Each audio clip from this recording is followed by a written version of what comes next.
clarify those things, not aware of what glorifies or doesn't glorify a group or collective. I think I do need clarification on that. I guess maybe it's common sense to some. I never really took certain things as representing, so I do need to spell it out. Maybe at some point I understood. And someone told me to dress up versus dress down. I think I understood then. But that was a long time ago. I don't really remember these days. I wear clothes and I can't really see the difference between the two. It's hard to dress accordingly to the standards, dress appropriately. I don't think I do, but also I don't really understand. I have gone outside with my titties fully out. Not necessarily, they were covered, but like, nothing there. A shirt that maybe clearly see the nipples, and I don't really see much of a problem with that. Maybe it wasn't appropriate, but I don't really understand. It's hard for me to really understand anything. I feel like maybe I never understood, and that could be a sign of just not getting behind the social norms, but it's also possible that I am just losing my grip on life. And the longer I live, the less I understand social norms. The harder it has become to speak because of the medicine, sure. But the longer I'm here, the more disconnected I feel, and I become so much more interested in this world no one else can see or cares to understand. I like the idea of being delusional and living in that delusion, because what is life? Life is so boring. Everyone wants to subscribe to the same thing. But I have my own world that's waiting for me. All I have to do is just tap into it. And that's special. And it's mine. It's just for me. And I guess a part of this YouTube was always to have my place. My John's place was always a far removed space, full of everything I've ever loved. Not really, but like, the room felt like me, and the version of me felt like me. Everything felt so real. And when I was in that space, the world around me disappeared, and I like that. I could truly tap into this other world without any distractions around me.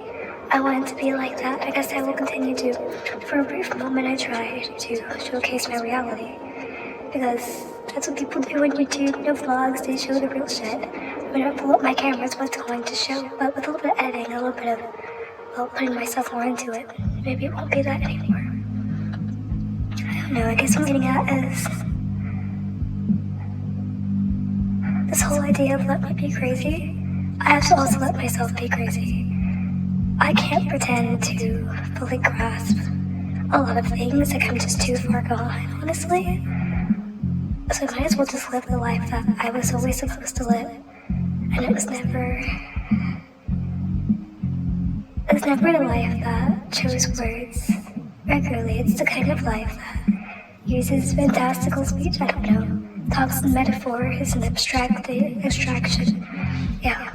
I like that shit. I like making no sense other than to myself. And if you understand, great. I mean, sometimes I feel like I make no sense, people still understand me, so I guess it's not that crazy.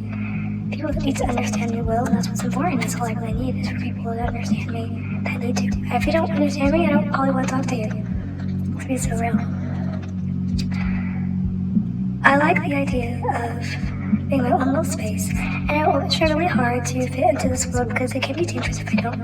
I still do have to live here. I still do have to get my degree. I mean, I don't have to, but I'd like to. It's just a me thing. I think having this routine of school and classes and homework is really helpful. I don't get a lot of homework. I get a lot of tests and exams. That's really helpful. I'm not constantly bombarded with deadlines. I'm constantly bombarded with information. But I can handle that because I feel like I consciously understand, and that's what's important. I guess I tried so hard not to be a certain version of myself because I was embarrassed. I didn't want to look like that and be made fun of because I was still attached to the real world. But if I am crazy for far too long, there is no real world, it's just me. And at that point, I can fix that. I can control how I think about myself, how I view myself. It's up to me to be me and nobody else. And I might sound a little silly. I might make no sense. I might be weird. Maybe no one likes me. But I guess I become unaware of people. I grow so distant from others. I understand them. I can't really relate to them. So there's no interest in me. I'm not interested in trying to get them to like me. I don't understand them. I can't even conceptualize how they would really begin to like me. Maybe I sound like silly and dumb. But I think I only sound silly and dumb because I'm trying so hard to not sound silly and dumb, you know? If I stopped trying so hard, maybe I'd like myself a little more. And it would be a lot easier to live if I wasn't trying always to be somebody else, trying to play other acts. If I just did the one act, life would be so much easier.